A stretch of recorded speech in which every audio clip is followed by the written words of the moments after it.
Pengantar makanan itu terlempar sejauh belasan meter oleh truk. Sopir tidak segera menolong setelah turun dari mobil. Sebaliknya, dia merasa dirinya adalah orang yang paling malang. Yang lebih menjengkelkan adalah, pria itu dengan sisa tenaga terakhirnya meminta tolong kepada sopir. Akhirnya, sopir melihat sekeliling dan menyadari tidak ada kamera pengawas. Dia cepat-cepat berlari kembali ke mobil dan mundur lagi. Kemudian, pengadilan memutuskan ini adalah kecelakaan lalu lintas. Dan sopir itu hanya dipenjara selama 1 tahun 2 bulan sebelum dibebaskan. Ibu dari korban meminta penjelasan kepada sopir.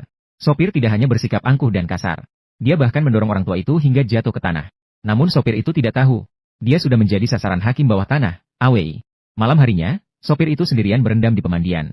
Awei menangkap kepalanya dan menekannya ke dalam air.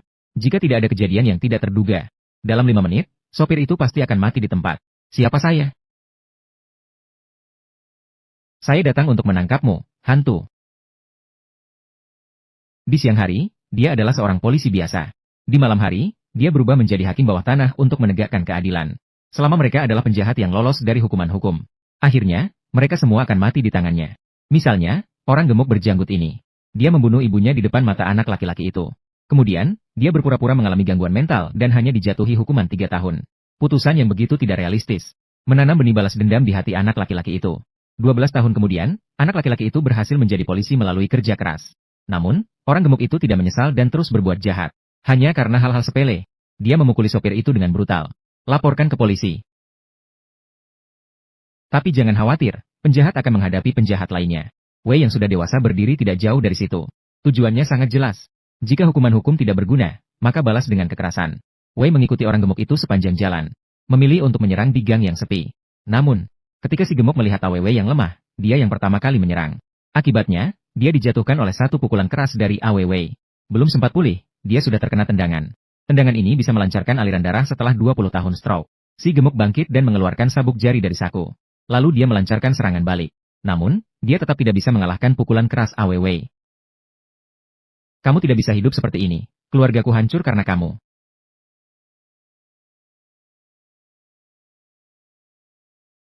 Dengan si gemuk yang sudah ditangani. Maka dimulailah babak Awei membalas dengan kekerasan. Dia melihat di televisi. 2 preman masuk rumah dan buang air besar secara paksa. Pemilik rumah yang mencoba menghentikan malah dipukul hingga terluka parah. Para preman tidak hanya tidak memberikan kompensasi. Mereka bahkan menyuap pengadilan untuk menolak tuntutan korban. Bahkan mengancam akan membalas kepada seluruh keluarganya. Mendengar berita ini, Awei segera bergegas ke rumah korban. Saat itu, 2 preman sedang berkemih di jendela rumah korban.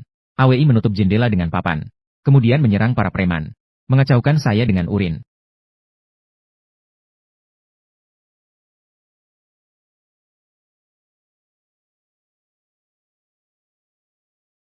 Keesokan harinya, dia melihat berita tentang pelecehan seksual lagi.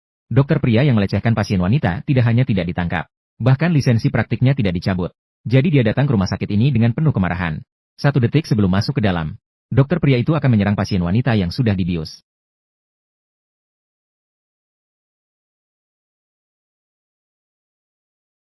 Awei menekan pria itu ke meja, kemudian menyuntikkan dosis berlebihan anestesi. Pria itu langsung kehilangan akal dan pingsan di lantai. Jangan pernah jadi dokter.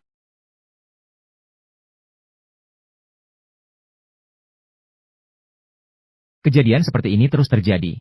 Membuat jurnalis, Kak Jin, menyadari dengan tajam. Jika hal-hal yang membalas kekerasan ini disiarkan secara terbuka di televisi, maka rating pasti akan melonjak. Ternyata seperti yang diperkirakan Kak Jin. Informasi begitu diumumkan, langsung mendapatkan dukungan dari banyak orang. Untuk itu, orang-orang bahkan memberi julukan, Hakim bawah tanah, kepada Awei. Agar bisa terus terkenal. Kakak Jin melakukan penelitian mendalam tentang apa yang dilakukan Awei. Dia menemukan bahwa waktu dia menghukum orang jahat selalu pada akhir pekan. Jadi dia memerintahkan rekan-rekannya untuk mempersiapkan siaran langsung. Namun setelah menunggu selama 2 minggu, mereka tetap tidak bisa menangkap informasi apapun tentang Awei. Ketika semua orang merasa gelisah, Kakak Jin kembali memikirkan sebuah cara, yaitu memanfaatkan kasus Siun 7 tahun yang lalu untuk menarik Awei. Kami memutuskan untuk mengungkap nama asli pelaku kasus Won. Nama pelaku kejahatan ini adalah setelah identitas Park Guk-chang terungkap. Namun dia sama sekali tidak menyangka. Setelah identitas Park Guk-chang terungkap, dia tidak hanya tidak menunggu Awei, tetapi malah membawa bahaya lagi bagi Siun. Park Guk-chang menyamar sebagai pengantar makanan dengan mengenakan helm. Sampai di depan rumah Siun. Akhirnya bertemu dengan polisi yang sedang berpatroli. Polisi melihatnya dengan sikap mencurigakan. Jadi, mereka memintanya untuk membuka kotak makan dan diperiksa. Tak disangka, Park Guk-chang langsung mengeluarkan sebuah pisau. Seperti yang dikatakan, sedikit saja bisa berbahaya. Setiap serangan Park Guk-chang mematikan. Tak lama kemudian, polisi pun kalah. Saat itu, suara pertarungan mereka mengejutkan Xion. Begitu dia membuka pintu, Park Guk-chang menariknya keluar. Xion berteriak minta tolong di depan. Polisi di belakang menarik kaki Park Guk-chang. Dalam kepanikan, Xion berhasil melepaskan diri dan cepat-cepat melarikan diri ke bawah. Namun, saat hampir mencapai lantai 1, dia ditangkap oleh Park Guk-chang yang mengejarnya.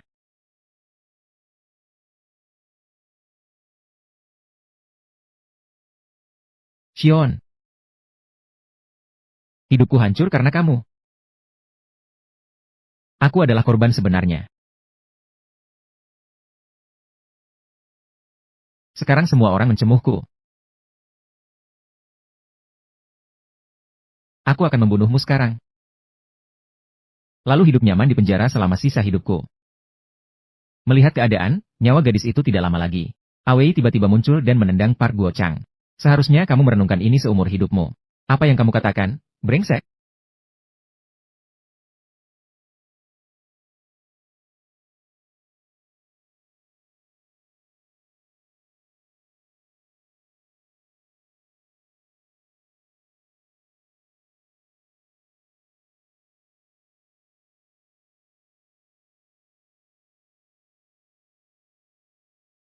Sementara itu, kakak Jin yang menerima kabar segera bergegas datang.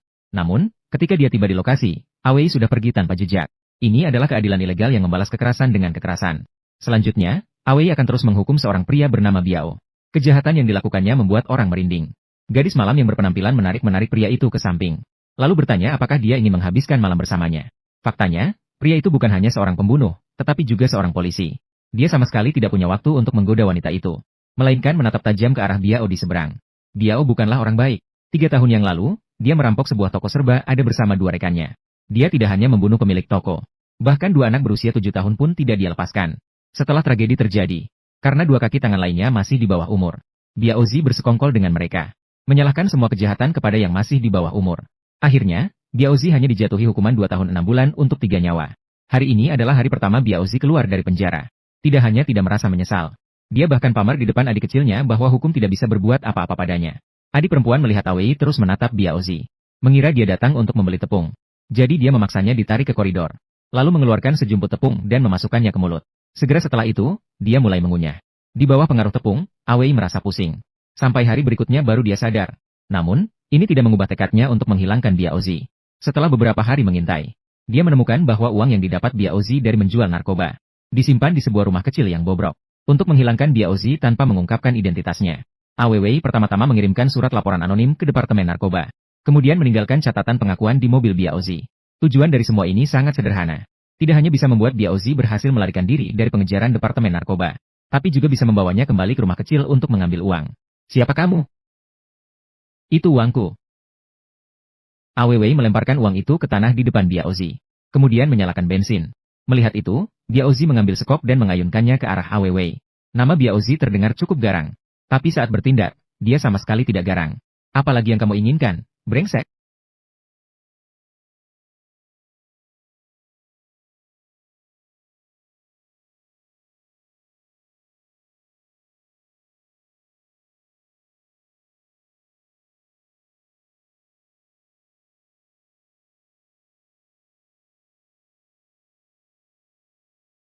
Belum sempat menerima beberapa pukulan, dia sudah pusing.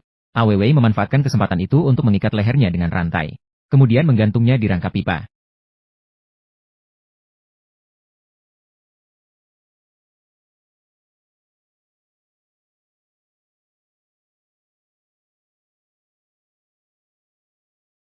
Pukulan demi pukulan menghantam wajahnya. Saat itu, Biao Zi akhirnya menyadari kesalahannya. Tapi Awei tidak datang untuk mendengarkan pengakuannya. Dia langsung mencekiknya sampai mati di rangka pipa. Hari berikutnya, kasus pembunuhan Biao menarik perhatian tinggi dari polisi. Mereka percaya bahwa menghukum penjahat adalah urusan polisi. Sementara itu, hakim bawah tanah sama sekali tidak memiliki hak untuk membunuh. Maka dibentuklah tim khusus untuk menangkap hakim bawah tanah. Liu Neng, sebagai ketua tim khusus, adalah orang yang tangguh. Dia tidak hanya bisa membengkokkan koin dengan satu jari, tapi juga bisa menggeser mobil yang menghalangi jalan dengan tangan kosong.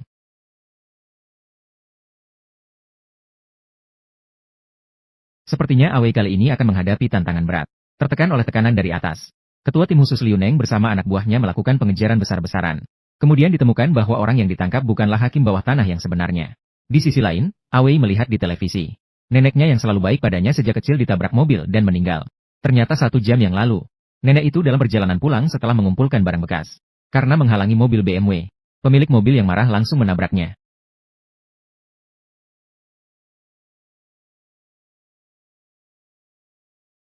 Kardus itu tidak ada harganya, sialan. Apakah kamu meremehkanku?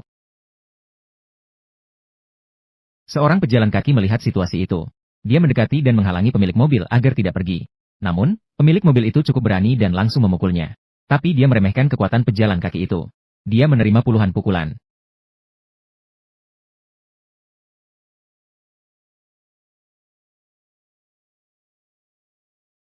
Setelah polisi tiba di lokasi, mereka membawa pemilik mobil ke mobil polisi.